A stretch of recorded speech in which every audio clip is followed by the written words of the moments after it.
दोस्तों नमस्कार। दोस्तों, मोदी सत्ता ने यह सपने में भी नहीं सोचा होगा कि किसान आंदोलन धीरे धीरे न सिर्फ व्यापक होता चला जाएगा बल्कि उनकी अपनी नब्ज को ही दबाने की स्थिति में आ जाएगा। और शायद आजाद भारत के भीतर में, इस देश के भीतर कोई ऐसा आंदोलन आपको देखने को नहीं मिलेगा जब देश के प्रधानमंत्री को कॉरपोरेट की उंगलियों पर नाचने वाली परिस्थिति में लाकर अपने आरोपों के साथ न सिर्फ किसान आंदोलन ने खड़ा कर दिया बल्कि खुले तौर पर इस बात का जिक्र किया कि इस देश की किसानी को भी कॉरपोरेट के हाथों में बेचा जा रहा है। और इतना ही नहीं, आंदोलन की तीव्रता इससे भी समझी जा सकती है कि पहली बार मोदी सत्ता जो खुले तौर पर अपने कॉरपोरेट मित्रों के हक में हमेशा खड़ी रही, चाहे इस देश की जीडीपी बार बार धरातल में जाती जा रही हो, पटरी से अर्थव्यवस्था उतरती जा रही हो, लेकिन कॉरपोरेट मित्रों का नेटवर्थ हो, प्रॉफिट हो, उनकी अपनी कंपनियों का विस्तार हो, राष्ट्रीय अंतर्राष्ट्रीय तौर पर वो लगातार बढ़ता चला जा रहा हो। यानी यह कैसे संभव है कि किसी देश की अर्थव्यवस्था उस देश के लोगों को बेरोजगार कर रही हो, इंडस्ट्रियों को ठप कर रही हो, लेकिन दो नाम, अंबानी और अडानी, चूंकि इन दो नामों का जिक्र आज किसान आंदोलन ने खुले तौर पर यह कहकर किया है कि इनका बायकॉट किया जाएगा। और खास तौर से जियो शब्द का इस्तेमाल इसलिए किया गया क्योंकि जियो को लेकर जब इसको याद कीजिए 2016 5 सितंबर देश के अखबारों में पहले पन्ने पर बहुत बड़ा ऐड छपा था कि अब रिलायंस जियो लेकर आ रहा है। और जियो में जिस ब्रांड एम्बेसडर की तस्वीर छपी थी वो तस्वीर देश के प्रधानमंत्री की तस्वीर थी। बड़ी आपत्ति उस वक्त हुई थी, लेकिन यह सब खुला खेल था।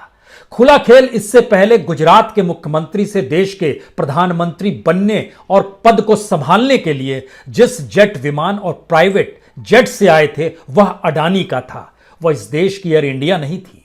वह अडानी के जहाज से गुजरात से दिल्ली पहुंचे थे। और उसके बाद याद कीजिए, जो पहले प्राइवेट फंक्शन में गए थे, 2014 का ही वो महीना था, 2014 के भीतर में 30 अक्टूबर की तारीख थी जब मुंबई के भीतर में रिलायंस फाउंडेशन हॉस्पिटल की नींव पड़ी थी और वहां पर उद्घाटन के लिए प्रधानमंत्री मोदी पहुंचे थे। और वो तस्वीर तो टाइम मैगजीन ने भी छापी थी जब मुकेश अंबानी की पत्नी नीता अंबानी ने देश के प्रधानमंत्री के कंधे पर हाथ रखा हुआ था।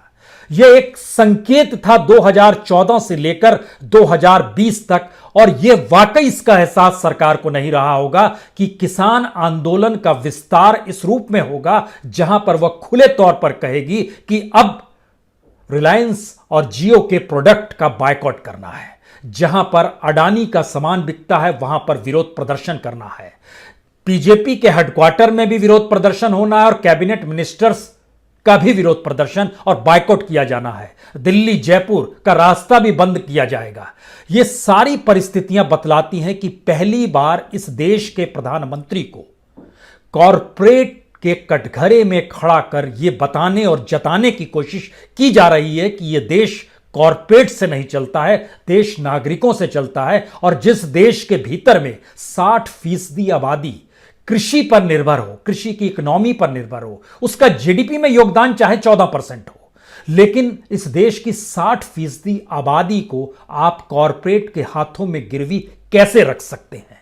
इसीलिए जो 3 बिल आए, 3 कानून बना गए, उसको लेकर आज जब प्रस्ताव दिया गया तो वो प्रस्ताव पढ़ने के बाद आपकी आंखें भी चकाचौंध हो जाएंगी कि सरकार को क्या एहसास है, सरकार इन बातों को समझ क्यों नहीं पा रही है कि जिन 3 कानूनों का उसने जिक्र किया और आज जब प्रस्ताव के साथ रखा तो उस प्रस्ताव के भीतर के संकेत 3 हैं। पहला, हमसे गलती हो गई।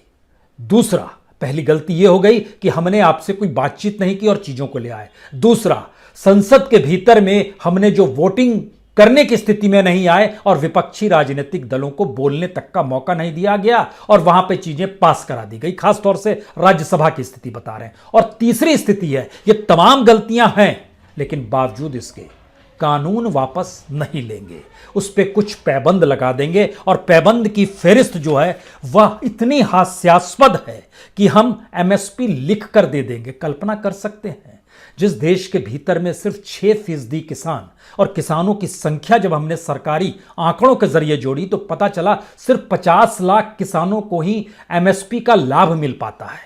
उस आंकड़े पर आए उससे पहले मंडी को मजबूत करेंगे, लेकिन पैरेलल में प्राइवेट मंडी को भी खड़ा करेंगे।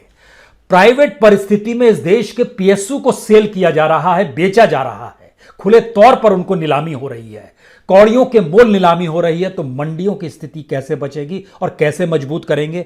एपीएमसी का संशोधन करने की जो बात है उसमें वो संशोधन आप कैसे करेंगे? वहां पर जिक्र हो रहा है कि अब हम टैक्स जोड़ेंगे, सेस जोड़ेंगे, लेकिन दूसरी तरफ प्राइवेट पूंजी जब इस बाजार के भीतर में घुसेगी तो उसी की चलेगी। और सरकार कह रही है जी नहीं, सरकार अपने तौर पर एमएसपी की कीमत पे ही खरीदेगी। और सरकार अगर इसके पैरेलल में कल राशन के दुकानों तक भी अनाज पहुंचाने की जिम्मेदारी कॉरपोरेट को दे देगी तो सरकार क्या खरीदेगी? कहने भर की बात है, ये कोई भी समझ सकता है। जिन बातों का जिक्र है उसमें बहुत साफ है, हम किसान ट्रिब्यूनल बना देंगे। इस देश के भीतर में रेप को लेकर जो ट्रिब्यूनल 2013 में जिसका जिक्र किया गया था, उस ट्रिब्यूनल की स्थिति इस देश में फास्ट ट्रैक अदालतों के तहत भी जब ऐसे संवेदनशील मामले निपटाए नहीं जा सके हैं तो फिर किसानों के मामलों के लिए ट्रिब्यूनल बनके क्या होगा? और अगर वो सिविल कोर्ट में भी चले जाएंगे तो सिविल कोर्ट में जहां 1,90,00,000 से ज्यादा मामले लंबित पड़े हुए हैं उसकी फेरिस्त और बढ़ जाएगी। एसडीएम की स्थिति इस देश में क्या है वह भी किसी से छुपा हुआ नहीं है। कॉन्ट्रैक्ट फार्मिंग को में संशोधन कर देंगे। कैसे संशोधन कर देंगे आप कॉन्ट्रैक्ट फार्मिंग में? कॉन्ट्रैक्ट फार्मिंग का मतलब पूंजी से जुड़ा होता है। दरअसल ये पूरी फेरिस्त जो है, हमें लगता है एक बार इसको जरा देख लीजिए और देखने के बाद स्थितियों को समझने की कोशिश कीजिए कि दरअसल यह प्रस्ताव लुटियंस की दिल्ली से निकलता है तो इसका मतलब है यहां बैठे मंत्रियों को, नौकरशाहों को इस देश की किसानी की जानकारी नहीं है। उन्होंने उस जमीन को नहीं देखा है, कितने मुश्किल हालात में किसान खेती करता है। वह यह भी नहीं जानते हैं कि खेती में कितनी लागत होती है और एमएसपी का मूल्य क्या दे पाता है, दे भी पाता है कि नहीं दे पाता है। इन बातों का जिक्र इसलिए जरूरी है कि इन प्रस्तावों की फहरिस्त को देखिए, एक एक करके जरा देखते चले जाइए। 20 पेज का यह प्रस्ताव यह बताने के लिए काफी है कि लुटियंस की दिल्ली को किसानी के बारे में कोई समझ नहीं है। चाहे वो भूमिका में जिक्र किया गया हो, उसकी पृष्ठभूमि बताई गई हो, उसका उद्देश्य बताया गया हो, या फिर उसके बाद जो प्रस्ताव एक एक करके लाया गया है वह भी बेहद रोचक है। क्योंकि जिन बातों का प्रस्ताव में जिक्र किया गया उसको अगर सिलसिलेवार तरीके से देखिएगा तो निजी मंडियों का जिक्र है, वहां पर एपीएमसी मंडी में लागू सेस और टैक्स निर्धारित कर देंगे। उसके बाद यह जिक्र करते हैं कि पैन के साथ हम रजिस्ट्रेशन भी कराएंगे। इसके बाद यह जिक्र करते हैं कि सिविल कोर्ट में भी आप जा सकते हैं। इसके बाद यह जिक्र करते हैं कि जब तक रजिस्ट्रेशन नहीं होगा तब तक लिखित तौर पर एसडीएम ही 30 दिनों में मामले को सल्टा देगा। इसके बाद अपने प्रस्ताव में यह जिक्र करते हैं कि किसान की जमीन का उपयोग खरीदार तो कर सकता है लेकिन जमीन को बेच नहीं सकता है, उसको बंधक नहीं रख सकता है, कर्ज भी नहीं उठाएगा, यानी जमीनी कुर्की भी किसान की नहीं होगी। यह आश्वासन भी है और लिखित आश्वासन एमएसपी को देने के लिए भी तैयार हैं कि उस पर भी हम दे देंगे। और जो हाल में 2 बिल लेकर आए, ये बिजली बिल था और उसके साथ ही जो पराली को लेकर बात थी, इन दोनों को लेकर कहा गया कोई जुर्माना, कोई आपराधिक कार्रवाई नहीं होगी। यानी जो भी कहा जा रहा था, जिस रूप में कहा जा रहा था, उसको कैसे इंप्लीमेंट करना है यह कानून बनाते वक्त नहीं सोचा गया। अब जब प्रस्ताव लेकर आए हैं तो उसमें जिन प्रस्तावों में संशोधन का जिक्र है वह किसी ऐसे पैबंद की तरह है जिस पैबंद का कोई मतलब ही नहीं बचेगा। क्योंकि किसानों के सामने सबसे बड़ा संकट यही है कि जो लागत लगती है उसका मूल्य कैसे मिलेगा, इसका कोई जिक्र नहीं है। एमएसपी की खरीद सिर्फ 6% होती है, यह हर कोई जानता है, यानी बाकी किसानों को लाभ नहीं मिलेगा। और जो कहा गया कि किसानों पर जो एफआईआर दर्ज है उसको भी हटा लेंगे, जमीन नहीं बेच पाएगी, किसान के पास अपनी जमीन बरकरार रहेगी, लेकिन इस बात का कहीं जिक्र नहीं है कि 2 जून की रोटी किसान को मुहैया करा पाने की स्थिति में सरकार कैसे आएगी। इस देश के किसान जो कर्ज में डूबे हुए हैं उसकी वजह क्या है, और जो खुदकुशी कर लेते हैं उनकी तादाद बीते 5 बरस में अगर बढ़ गई है तो उसकी वजह क्या है। यानी कोई चीज इस रूप में जा नहीं पा रही है। इसलिए यह 20 पेज के प्रस्ताव को किसानों ने देखते ही यह कहकर ठुकरा दिया कि इसमें तो हमारी संवेदनाओं का भी जिक्र नहीं है। तो आपने यह पूरी फहरिस्त देख ली और इस फहरिस्त को देखने के बाद सबसे बड़ी लड़ाई जो किसान लड़ रहा है वो लड़ाई सीधे सीधे न्यूनतम समर्थन मूल्य की है।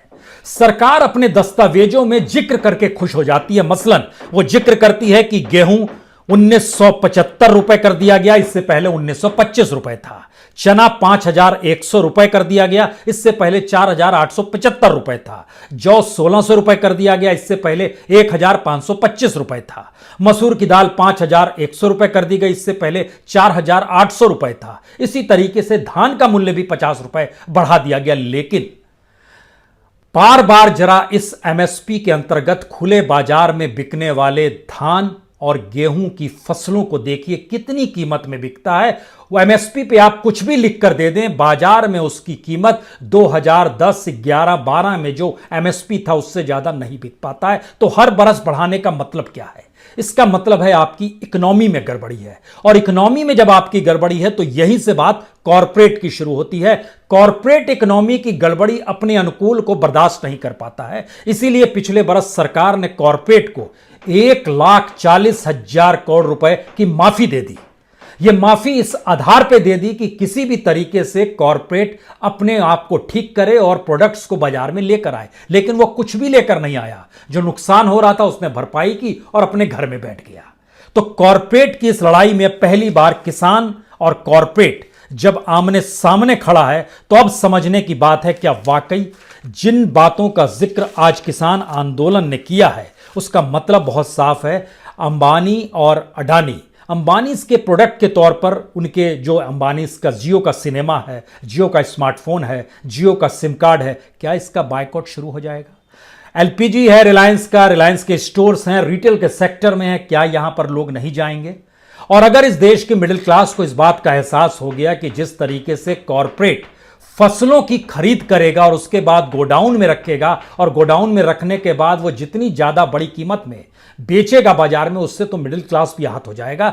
वह मौजूदा वक्त में आलू और प्याज के जरिए भी समझा जा सकता है, और इस देश के भीतर में गोडाउन्स की तादाद से भी समझा जा सकता है कि एफसीआई के गोडाउन से ज्यादा इस देश में प्राइवेट सेक्टर के पास गोडाउन है। और उन गोडाउन का डाटा हमको लगता है कि ये आपको जरूर जानना चाहिए, क्योंकि इस देश के भीतर में जो एफसीआई की कैपेसिटी है, जरा इसको जरा देखिए। इस दौर में सरकार ने एग्रीकल्चर के इंफ्रास्ट्रक्चर को लेकर कुछ भी नहीं किया, गोडाउन भी नहीं बनाया गया है। तो फिर वो किन बातों का जिक्र कर रही है? वो तो प्राइवेट सेक्टर में चीजों को सौंप ही देगी। मसलन एफसीआई की कैपेसिटी जो है 2011 में 316 लाख मीट्रिक टन थी, 2012 में बढ़कर यह 336 लाख मीट्रिक टन हुई, 2013 में बढ़कर 377 लाख मीट्रिक टन हुई। लेकिन इसके बाद आइए मोदी गवर्नमेंट में, यह मनमोहन सिंह की गवर्नमेंट थी। 2013 में 377 लाख मीट्रिक टन था, तो 2020 में यह बढ़ते बढ़ते सिर्फ 412 लाख मीट्रिक टन तक पहुंचा है। यानी 7 बरस के भीतर में सिर्फ 35 लाख मीट्रिक टन ही एफसीआई के गोडाउन्स में ज्यादा भर पाता है। यह स्थिति है। और दूसरी तरफ प्राइवेट सेक्टर का देखिएगा तो वह लगातार उसको लाभ होते चला जा रहा है। मसलन 2012 में 341 लाख मीट्रिक टन था, 2013 में 354 लाख मीट्रिक टन था, जो प्राइवेट दूसरी एजेंसीज के पास जो वेयर हाउस है वहां पर जो अनाज रखा जाता था। 2018 में बढ़कर यह 480 पहुंच गया, 480 लाख मीट्रिक टन। 2019 में 467, 2020 में 343, 343 लाख मीट्रिक टन। इसलिए है क्योंकि कोविड के दौर में सरकार ने बड़ी तादाद में अनाजों का वितरण किया है। जो इस देश के 80 करोड़ लोग हैं उनको 5-5 किलो अनाज प्रति व्यक्ति को जो दिया गया, उसकी वजह से अब उस गोडाउन में अनाज कॉम्पिटिटिवली कम है। इसके बाद दूसरा सवाल यह आता है कि सरकार ने कितना पैसा लिया और कितना पैसा दिया है, जो राज्यों के भीतर भी दिया होगा, और कितना पैसे के जरिए जो पंजाब के किसानों की मुश्किल यह है कि वो समझ रहे हैं कि इन हालातों में अगर उनसे ना लिया जाए, अनाज सरकार नहीं खरीदेगी। तो उसका डाटा देखिए, जो आखिरी डाटा सरकार ने जारी किया था वो सितंबर का था, होलसेल। इसमें गेहूं की बिक्री बहुत ज्यादा थी। इसमें 42 लाख किसानों को फायदा पहुंचा। गेहूं के जरिए 73,500 करोड़ रुपए बांटे गए जो सरकार ने खरीदा। लेकिन सबसे ज्यादा गेहूं 129 लाख मीट्रिक टन मध्य प्रदेश से लिया गया। पंजाब का नंबर उसके बाद आता है 127 लाख मीट्रिक टन। हरियाणा उसके बाद आता है 74 तीसरे नंबर पर। उत्तर प्रदेश उसके बाद आता है 32, राजस्थान उसके बाद आता है 19। कुल 382 लाख मीट्रिक टन लिया गया। यह मुश्किल और बढ़ जाएगी, यानी एमएसपी पे कोई लेगा नहीं। स्थिति और बिगड़ेगी। बाकी राज्यों की स्थिति तो नाजुक है ही, उसमें बताने की जरूरत नहीं है। लेकिन जब आप चावल यानी धान पे आइएगा तो धान की फेरिस्त में जो सितंबर में जो खरीदारी हुई थी उसमें टॉप पर तेलंगाना है 64 लाख मीट्रिक टन, दूसरे नंबर पर आंध्र प्रदेश है 31 लाख मीट्रिक टन, ओडिशा उसके बाद 14 लाख मीट्रिक टन है, तमिलनाडु 4 लाख मीट्रिक टन है। कुल मिला के 119 लाख मीट्रिक टन सितंबर में खरीदा गया था।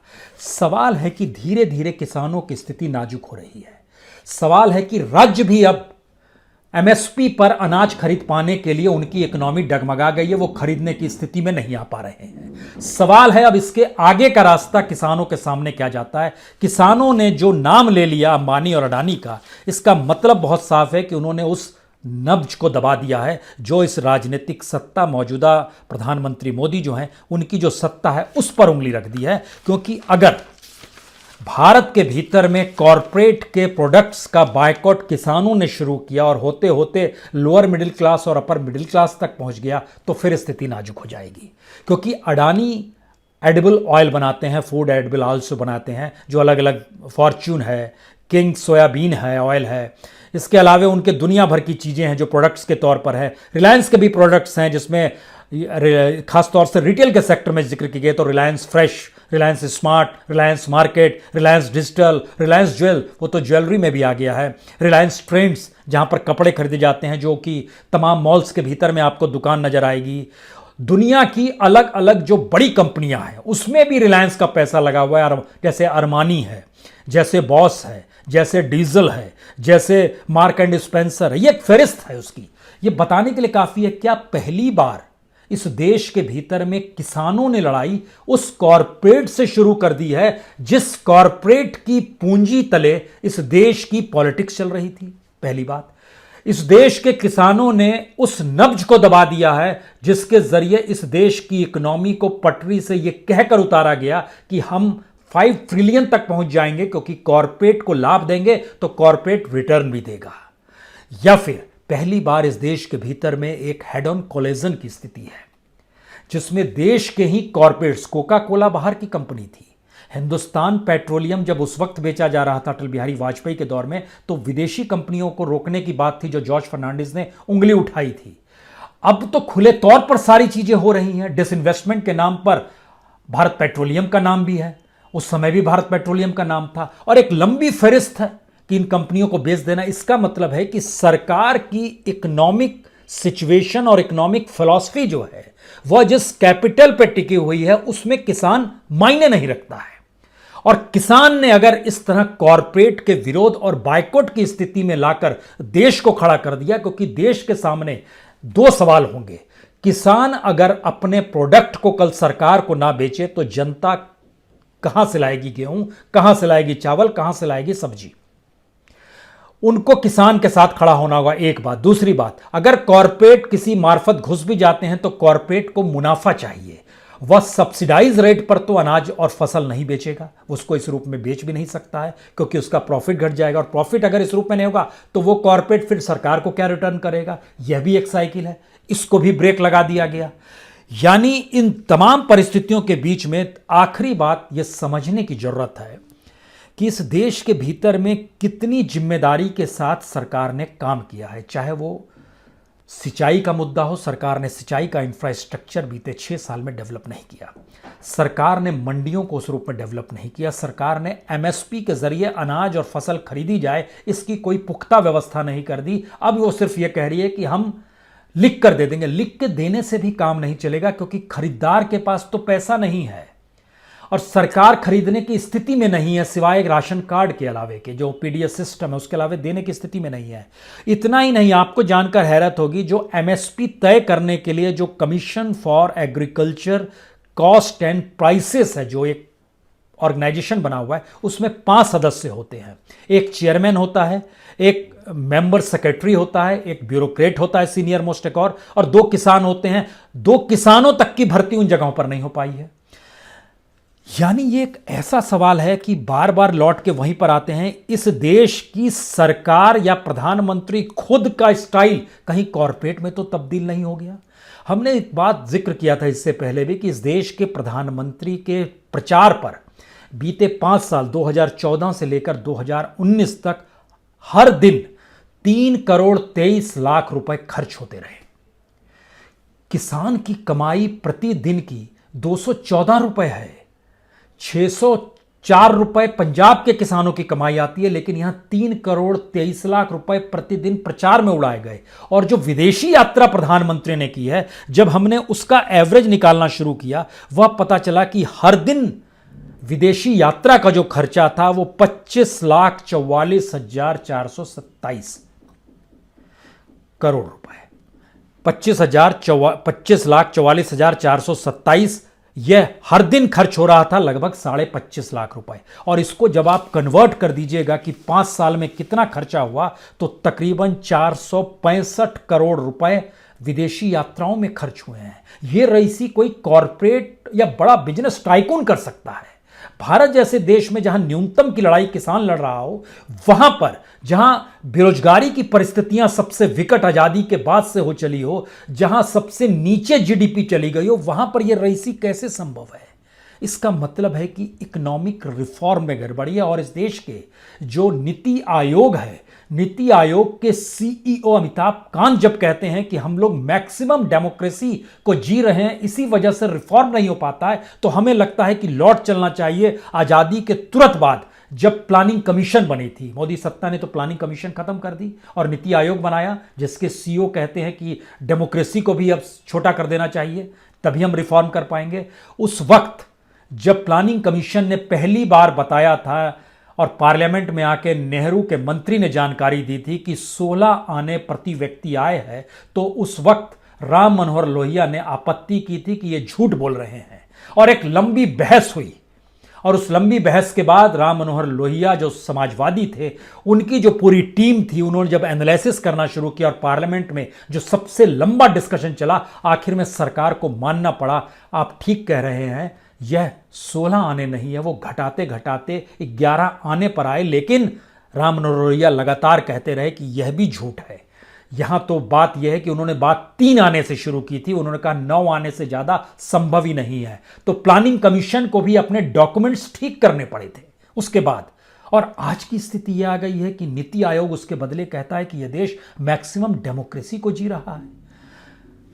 किसान की लड़ाई और किसान का संघर्ष इस देश के भीतर में हमें पता नहीं क्यों आखिर में याद आ रहा है राजीव गांधी का सत्ता काल, जो बेहद ठसक के साथ, अति लोगों के साथ, पावर के साथ टिका हुआ था, लेकिन बफोर्स अचानक उसका जिन्न निकला और वो सरकार ढह के गिर गई, जिसके पास 400 सांसद थे।